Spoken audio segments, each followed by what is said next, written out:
Bismillahirrahmanirrahim. Viewer, assalamu alaikum. First of all, please subscribe on channel YouTube Legal Talk Network, Justice for Everyone. Today my lecture, first of all, in poetry, the raining season.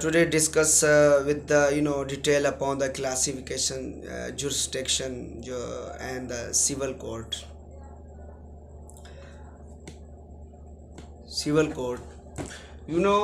These civil procedure code 1908 established